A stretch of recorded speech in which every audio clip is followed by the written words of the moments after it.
नमस्कार, मैं महेंद्र कुमार। आज हम बात करेंगे 11th क्लास की जो आपका जो चैप्टर है पॉलिटिकल साइंस का, राजनीतिक विज्ञान का पहला चैप्टर संविधान क्यों और कैसे, और उसका ये पार्ट 2 है। यानी हमारी इस वीडियो का ये 2nd नंबर वीडियो है। इससे पहले वाले वीडियो में हम इसके ऊपर बहुत बातें की है और भी हम अब जो इसकी बची हुई बातें हैं उस पर भी चर्चा हम कर लेते हैं। तो चलिए इस वीडियो को स्टार्ट करते हैं।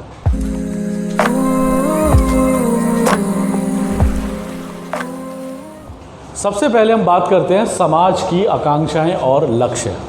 देखिए, आप सारे बच्चे 11th के हो, आपको मैंने 11th में इसी चैप्टर में इससे पहले वाले भाग में संविधान के बारे में बताया कि संविधान क्या होता है। कानूनों की एक श्रृंखला, एक नियमों का संग्रह जिसके माध्यम से किसी देश की शासन व्यवस्था को चलाया जाता है, तो उसको संविधान कहते हैं। लेकिन उस संविधान को बनाते वक्त इस बात का निर्णय भी कर लिया जाता है कि ये संविधान हमें क्या देगा, इसकी उपलब्धियां हमारे लिए क्या होगी, क्या ये हमारे विकास और हमारे देश की प्रगति में सहायक होगा।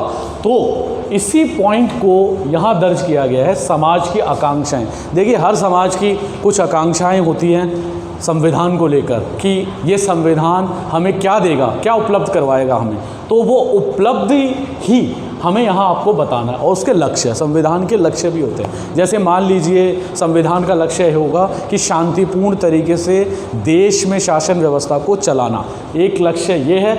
और समाज की आकांक्षाएं क्या हो सकती है? समाज की आकांक्षाएं ये होती है कि ये समाज जो एक देश के रूप में बना हुआ है, जिसमें एक शासन व्यवस्था है जो संविधान के माध्यम से चल रही है, उसी के दिशा निर्देश में ये देश प्रगति करे। तो प्रगति भी समाज की आकांक्षाएं होती है। यानी आप इस बात से बहुत सारी बातें निकाल सकते हो कि संविधान हमें किन किन उम्मीदों पर आगे बढ़ने के रास्ते देता है और वो कौन कौन से लक्ष्य हैं जिनकी प्राप्ति में संविधान सहायक होता है। तो ये बहुत सारी बातें हैं इस पहले पॉइंट में।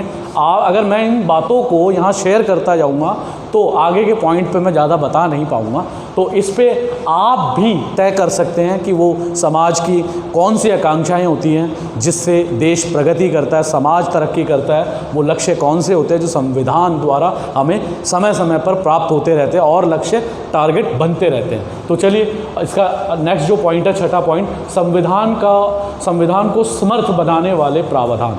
देखिए, संविधान को मजबूती देने वाले प्रावधान भी संविधान में ही मौजूद होते हैं। ठीक है, जैसे जनता ने इस संविधान को बनाया। जनता ही अपने आप को ये कह रही है कि हम भारत के लोग, यानी पूरी भारत की जनता ने सबसे बड़े देश के इस कानून को बनाया है। तो जनता ही इसको सबसे ज़्यादा जो है शक्ति प्रदान करती है समर्थ बनाने के लिए। ठीक है, तो जनता है। इसके अलावा संविधान में, इसी कानून में इसको मजबूत करने वाले तत्व भी लिख दिए गए हैं। जैसे सर्वोच्च न्यायालय, सुप्रीम कोर्ट जो है संविधान का संरक्षक माना जाता है। यानी संविधान को तोड़ने और मरोड़ने वाली या संविधान को विखंडित करने वाली कोई भी घटना जो सरकार करती है या कोई संगठन करता है या कोई ऐसी आंतरिक चीज़ें करती है, तो उसको रोकने के प्रावधान भी संविधान में ही लिखित है, अंकित है। और उसका जो निर्णय है वो हमारा सर्वोच्च न्यायालय करता है, सुप्रीम कोर्ट ऑफ इंडिया। तो ये समर्थ बनाने वाले बहुत सारे प्रावधान हैं हमारे संविधान में ही दर्ज है। इसके अलावा 7वां जो पॉइंट है, राष्ट्र की बुनियादी पहचान।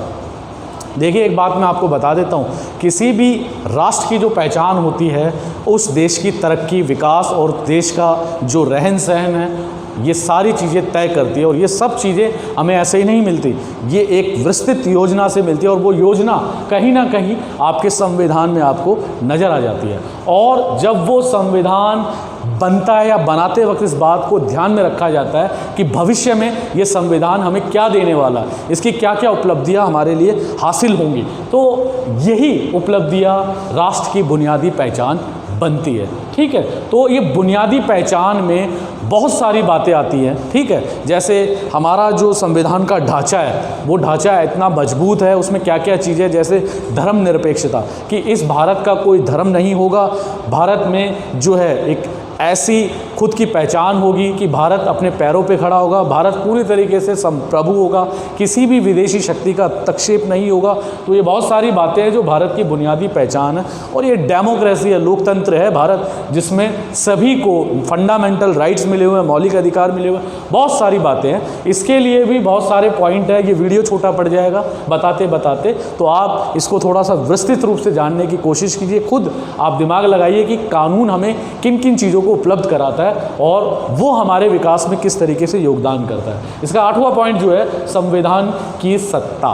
देखिए ये तो सब जानते हैं कि ये देश जो है संविधान के माध्यम से चलता है और संविधान जो है इस देश का सबसे बड़ा कानून है, देश की जनता को चलाता है, निर्णय निर्माण की प्रक्रिया को बनाता है और वो सत्ता का निर्माण भी करता है कि संवैधानिक प्रक्रियाओं प्रावधानों के माध्यम से किसी देश में सरकार का संचालन किया जाता है और वही सरकार जो है सत्ता के रूप में हमारे सामने आती है, ठीक है। और वो सत्ता जो है जनता के निर्णय के रूप में प्रकट होती है, जो लोकतांत्रिक व्यवस्थाओं के माध्यम से चुनाव प्रक्रिया को पूर्ण करते हुए सत्ता के रूप में सरकार का निर्माण होता है, जो संविधान की सत्ता के नाम से जानी जाती है, ठीक है। इसके अलावा जो 9वां पॉइंट है इसका, संविधान को प्रचलन में लाने का तरीका क्या है। देखिए संविधान को प्रचलन में लाने के बहुत सारे तरीके हैं, जैसे सरकार जो भी कानून विधायिका में लेके आएगी वो इस तरीके से जनता के अनुकूल होने चाहिए, एक देश की प्रगति में सहायक होने चाहिए, तो वो सब के सब संवैधानिक प्रावधानों के अंतर्गत ही है। अगर वो संवैधानिक प्रावधानों की प्रक्रिया को पूर्ण करते हैं तो संविधान को प्रचलन में लाने का तरीका ही है। इसके अलावा समय समय पर सरकारें इस तरीके की जानकारियाँ उपलब्ध कराती है जो नागरिक हैं हमारे देश के कि संविधान है क्या। संविधान देश का सबसे बड़ा कानून है और पूरी व्यवस्था जो देश की है वो संवैधानिक प्रावधानों के अंतर्गत ही देश में चल रही है। तो ये सब की सारी जो प्रक्रिया है, संवैधानिक प्रक्रिया जो हम देखते हैं, वो सब उसको प्रचलन में लाने का तरीका ही कहलाती है। इस वीडियो में मैंने आपको ये 5 पॉइंट क्लियर करने की कोशिश की है। इसके बचे हुए जो पॉइंट है वो नेक्स्ट वीडियो में, जो उसका तीसरा पार्ट होने वाला है और अंतिम पार्ट भी है इसका, जिसमें ये चैप्टर आपका कंप्लीट हो जाएगा। तो इस वीडियो में आज इतना ही। चलिए, थैंक यू।